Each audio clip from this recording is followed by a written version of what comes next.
Soal TKA berikutnya, di sini ada cermin ya, ada bagian optik.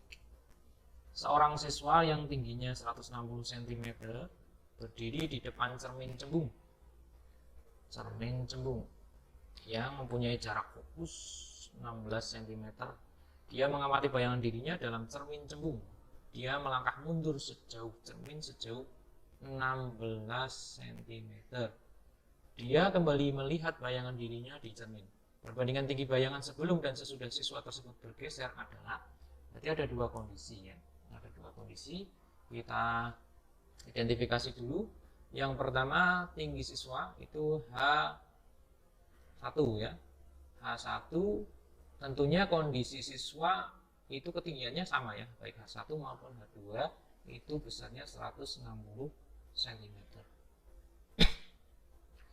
Kemudian ada jarak fokus F sama dengan 16 cm. Nah ini fokus karena cerminnya sama, mau baik F1 maupun kondisi 2, F2 itu nilainya tetap 16 cm.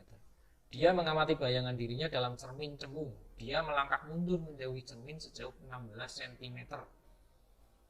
Berarti S atau jarak bendanya, orangnya itu yang pertama 48 cm. Kemudian dia mundur, S2 sama dengan 48 ditambah 16 cm. Berarti 64 ya, 64 cm.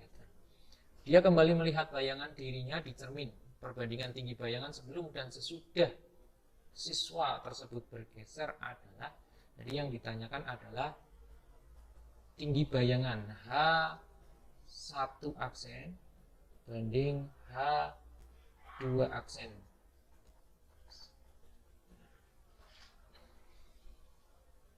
H itu akan diperoleh dari hubungan M ya, perbesaran M1 sama dengan H1 aksen tinggi bayangan dibagi H1 dengan nilai mutlak, artinya nilainya hasilnya selalu positif. Kemudian M2 sama dengan H2 aksen per H1 nilai mutlak juga.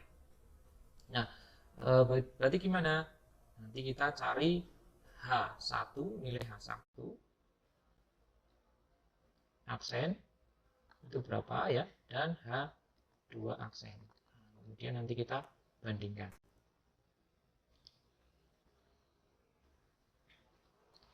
Untuk mencari perbesaran juga diperoleh dari M1 sama dengan S1 aksen per S1. Nah, berarti kita cari perbesaran dari jarak benda dan jarak bayangan. Kita lihat di sini bahwa yang diketahui adalah jarak fokus dan jarak benda. Kita cari M1 dulu dengan mencari ini dulu ya, S1 aksen. Kita cari S1 aksen, 1 per F sama dengan 1 per S1 plus 1 per S1 aksen. Kemudian kita masukkan 1 per F-nya pada cermin cembung. Ya, pada cermin cembung itu fokusnya ada di belakang cermin sehingga nilai F-nya negatif. Negatif 16. Sama dengan 1 per S1-nya berada di depan cermin, maka jarak bendanya bernilai positif 48 plus 1 per S1 aksen.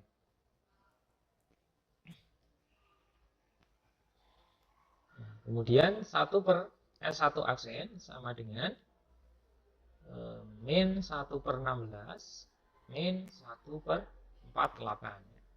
Kemudian 1 per S1 aksen kita samakan penyebutnya. Berarti 16 kali 3 ya. 16 kali 3 ya. Berarti min 3. Kemudian ini tetap 1. Ini nilainya 48. Kemudian 1 per S1 aksen sama dengan min 4 per 48. Jadi S1 aksennya itu sama dengan min 48 per 4. S1 aksen sama dengan 12 ya, min 12 cm. Tanda negatif artinya bayangan benda berada di belakang cermin atau bayangan mayat. Nah, dari sini kita bisa cari M ya. Maka M1 sama dengan S1 aksen per S1. S1 aksennya ketemu 12 ya, min 12 per S1-nya 48. Jadi perbandingannya adalah ini harga mutlak ya. Perbandingannya adalah 1 banding 3 ya. 1 banding 1 banding 4. 1 banding 4. Ini perbesaran untuk M1. Nah, kita sekarang cari bayangan tinggi bayangan pada keadaan yang kedua. 1 per F sama dengan 1 per S2 plus 1 per S2 aksen. Di mana 1 per F-nya itu min 16 sama dengan 1 per S2-nya adalah 64 ya. 64 ya tadi. 64 nih S2-nya. Jadi jarak bendanya jadi 64 karena orangnya mundur. Kemudian ditambah dengan 1 per S2 aksen.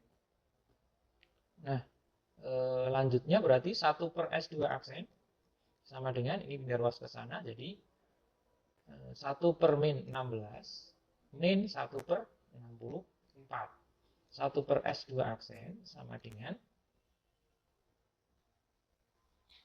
kali 4 ya, 16 kali 4. Berarti kali 4 hasilnya 64. 16 kali 4 min 4 min 1. Jadi saya langsung ya, S2 aksen sama dengan 64 per 5. Nilainya negatif ya. Nah, perbesarannya berapa? Perbesarannya M2 sama dengan S2 aksen per S2 sama dengan S2 aksen tadi ketemu min 64 per 5 min 64 per 5, sedangkan S2-nya ini di tengah ya, S2-nya adalah 64. Jadi min 64 per 5 kali 64 per 1 ya.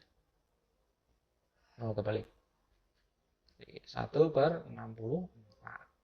Coret-coret, berarti hasilnya min 1/5. Ini perbesaran pada kondisi kedua. Nah,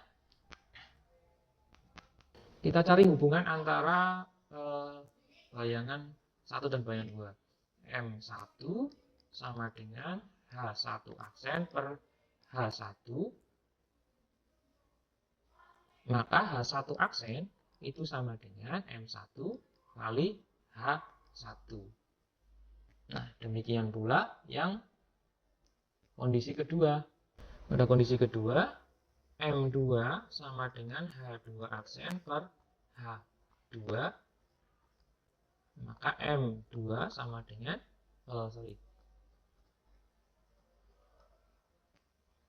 maka H2 aksen sama dengan M2 kali H2.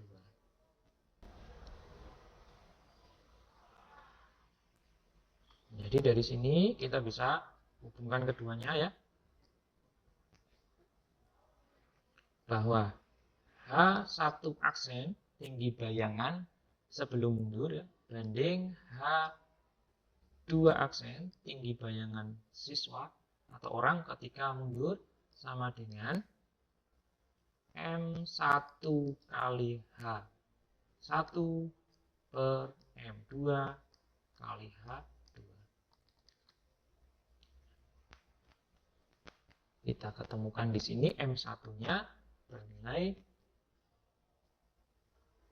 1/4 ya, 1/4. Kita masukkan ke sini 1/4 kali H1-nya atau tinggi bendanya, tinggi orangnya yaitu 160 cm. 160 cm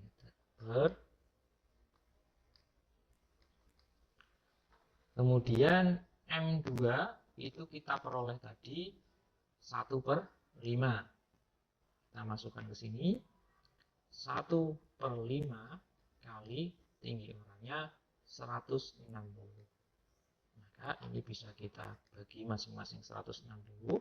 Sisanya adalah 1/4 dibagi 1/5 atau 1/4 kali 5/1 sama dengan 1 kali 5, 5, 4 kali 1, 4 ya.